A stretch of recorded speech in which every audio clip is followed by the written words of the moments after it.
Sidney, thanks so much for being here. Thank you, Jim. So the legendary figure virtually everybody in America reveres bears not that much resemblance to much of what we see as Lincoln in the 1830s and 40s, the slasher, he's called. Why the slasher? What did that mean? Well, he wouldn't have become the legendary figure unless he had been the slasher. That was a phrase used to the sort of up-and-coming, rough-and-tumble politicians of the early period of party politics on the frontier, and Illinois was a frontier How was he state. rough and tumble? He would be sarcastic. He would take down his opponents. The phrase "take down" comes from that period. Is that really true? Yeah, it comes from, they would talk about taking people down. Politics was a form of popular entertainment, and they would stand before crowds and they would debate and shout, and sometimes those events would turn into wrestling matches. Lincoln was also the virtual co-editor of the local newspaper in Springfield, and he wrote hundreds of anonymous, vicious editorials. Stephen A. Douglas, his great rival, was the owner of the other paper, and they were like rival gangs, and at one point they fought in the streets of the dusty streets of Springfield. You know, it's pretty obvious you're obsessed, I think in a wonderful way, with Lincoln. Lincoln was obsessed with Douglas, was he not? Lincoln regarded the little giant. He's always making a disparaging, clever remark about how little Douglas is. It's his great rival. Lincoln's not the only self-made man in Illinois in his period. His rival is Stephen A. Douglas, who comes from Vermont. He's a New Englander, and he makes himself into a Westerner. And he's a self-made man too. But Douglas rises farther and faster than Lincoln. It's a Democratic state, not a Whig state. He never referred to him as Little Stevie, did he, in these debates? The equivalent. He said he's such a little thing. Did he really? Yeah, Lincoln would say things like that. And you know, I can't bother myself with such a small matter. He would disparage him. Would there be a Lincoln without a Douglas? No, not at all. Lincoln was envious of Douglas.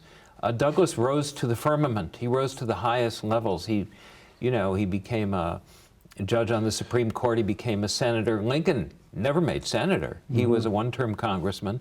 And then Douglas blazed the path for Lincoln by actually sort of blowing up the country with the Kansas-Nebraska Act and the extension of slavery. You know, when I first started reading your book, I almost said, why am I doing this? I think I know a decent amount about Lincoln. I was also a history major, which is really embarrassing.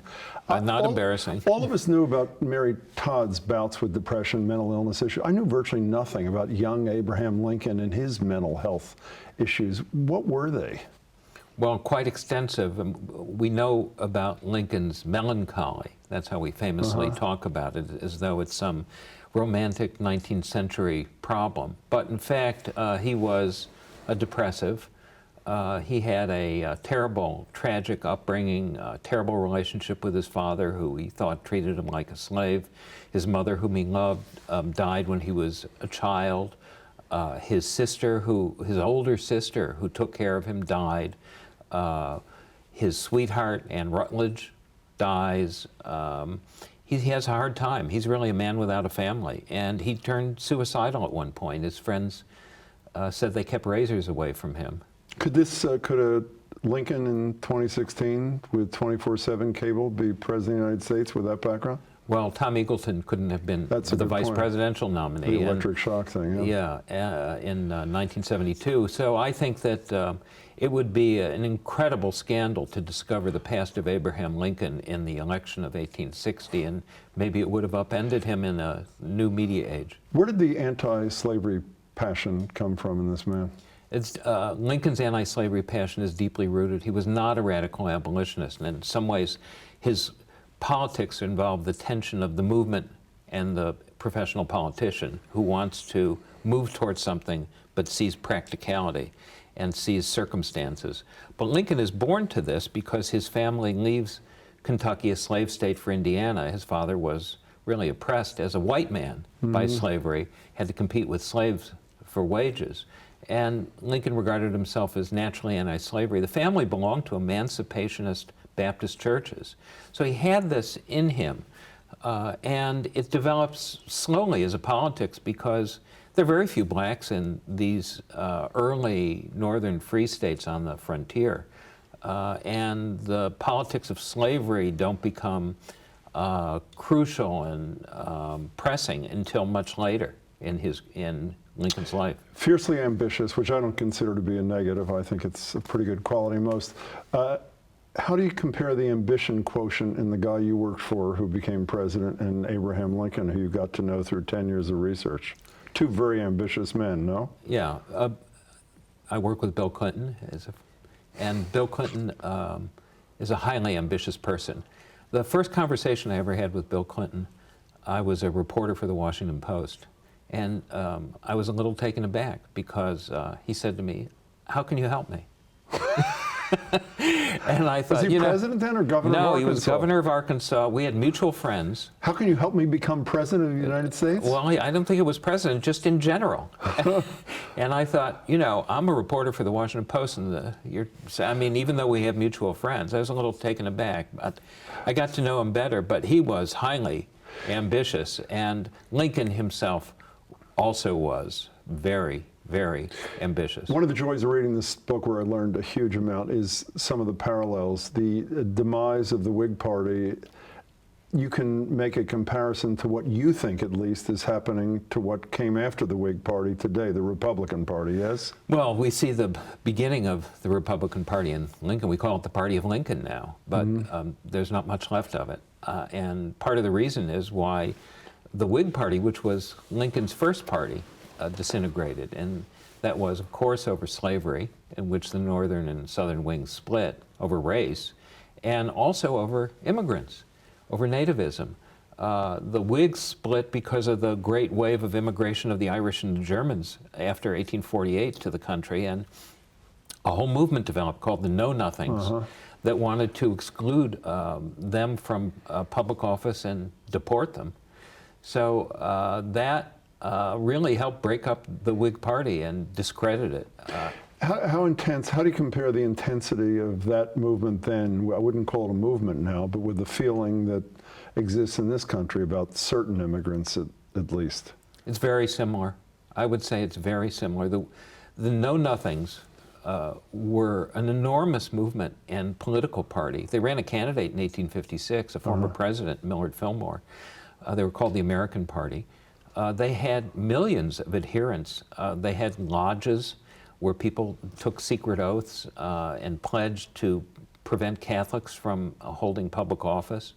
And it's similar to the feeling about, mass deportations, of calling Mexicans rapists, and saying that Muslims shouldn't be allowed into the United States. It's very, as they say, history rhymes. It's not the same, but it rhymes. But this is a real echo. Let's stay with the echo for a second. I think there were 22 candidates who started this cycle, and there's still 3 running. Bernie, obviously Sanders, in addition to the 2 front runners. You worked with and are friends, very close with Hillary Clinton.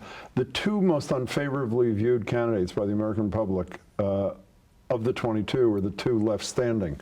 Whether one likes Trump or not, you can understand the Trump feeling. He's angered a lot of constituencies. How do you explain that Hillary Clinton's unfavorables are not really far behind Donald Trump's? Where does that come from? Well, I think it comes from being decades in the public eye and being subjected to repeated concerted attacks, and there's never been a real scandal. We all know that many of them are pseudo-scandals. Almost all of them are, in my view. And all I think there's all those things. Back to Vince Foster, and so on. Nothing ever panned out about Hillary, and I think there's another element, and that element is sexism. I think that there's a feeling of prejudice against a woman rising this far and high, and a woman who has made herself into the most formidable, qualified woman to be president in American history. But even if you believe it's unfair, and obviously you do, the unfavorable view, Hillary Clinton's elected on November 8th with, assuming this holds, a significant majority of the American people viewing her unfavorably, a decent number not trusting her. How does that bode for a Clinton presidency starting that way? Now, you can say Bill Clinton had high unfavorables too, but I think even Hillary Clinton has admitted repeatedly she's not the same kind of politician that her husband was, a master politician. How do you govern? How do you inspire trust and followership from the American people when that level of distrust and dislike exists? I think there are two aspects to it. The first one has to do with unfavorabilities. I think her favorabilities will change and people will give her a break, especially if they elect her president, and it will depend upon then her actions and people seeing her earnestness in pursuing her goals and what the complexion of the Congress is at the time. I also think that we're, if I can just sort of adopt the historian's mode right now, this is a decisive election. As Lincoln said, a house divided against itself cannot stand. And then he said, and the country will either become all one thing or the other. Well, it's not quite like that. Here we're not going to have a civil war, but the country will be all one thing or the other. And everything will be decided, including the Supreme Court. This is a decisive election following on the election of Barack Obama. And it's a question of continuing that change and moving it forward. You know, there is a guy who, I hope I get this right, who you described, I think in an email, as lazy, alcoholic, and no commitment to principle. Is that accurate, how you describe John Boehner? I think there were additional words in Okay, it. fine. So you said of John Boehner, John Boehner this week said he could imagine a scenario in which Hillary Clinton has to withdraw, obviously because of the emails. You've said whenever you've been asked about the ongoing Justice Department investigation, not only is there there's going to be no criminal conclusion. How do you say that, other than your respect for the woman you know quite well? How do you say that with such certainty? What do you know that we don't? Well, it's my belief that nobody deliberately, consciously, intentionally put classified information where it shouldn't be. And that's the legal issue involved here. You described it the other day as a security investigation, not a criminal investigation. And James Comey, when the head of the FBI was asked about your terminology, said, "I've never heard the term security investigation. I don't even know what that is." I think it was a security inquiry, whatever. Yeah, this is a question of nomenclature. No one has said this is a criminal investigation. That's correct. So if you want, however you want to, they call it the Federal Bureau of Investigation. If the director of the FBI wants to call it an investigation, so be it. But if other people want to describe it in their own way as a security review or inquiry, that's their idea of how to describe it. One last thing about Hillary Clinton. I want to ask you if she's asked your advice on this, because you won't tell me. If she were to ask your advice about release of the Goldman Sachs speeches, what would you say to her? I don't have an opinion on it. And if Donald Trump said to her tomorrow, "I'll release my tax returns," which you were excoriating me for not releasing last week, if you release your Goldman Sachs speeches, what would you say? Well, I'm dying to see Donald Trump's tax returns to see just how liquid he is. Would you make that deal if you were her? Would I make the deal? Release Goldman Sachs in return for the tax returns? I'm guessing Trump's not going to say that because I think he doesn't want to release his tax returns. Before you go, you have Boston connection, Boston Phoenix, which we love in this building, and its predecessor, Boston After Dark. I was Boston After Dark, and then I worked at the Real paper. I wrote. You were a kid reporter. I mean, you were like a cub, well, not cub, but you were a young reporter doing this. I learned journalism here. That's how I learned it. How much of who you are is your experience here in Boston? A lot of my identity is in Boston.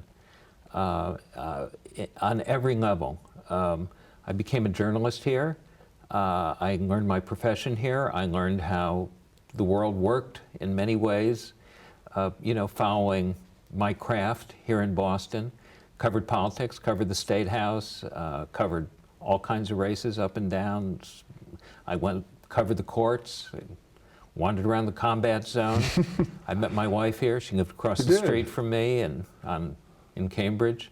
And any politician you ever covered here turn to you and say, "Sidney, what can you do for me?" Well, I'll tell you a funny story. Yeah.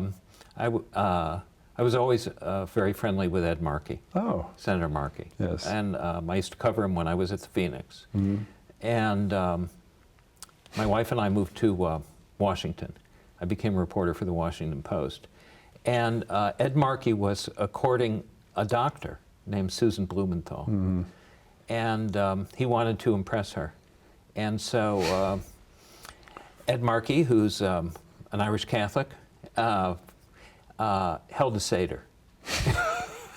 And he invited everyone he knew whose last name was Blumenthal. Is that true? It is a true story. And so we went to the Ed Markey Seder, our Blumenthal family, with Susan Blumenthal, and it had a happy ending. Yes, it and, did. And Ed and Susan are married. And, I hope I contributed to it. Sidney, your book is terrific. So good to see you. Thanks so much. Really Thank appreciate you. it.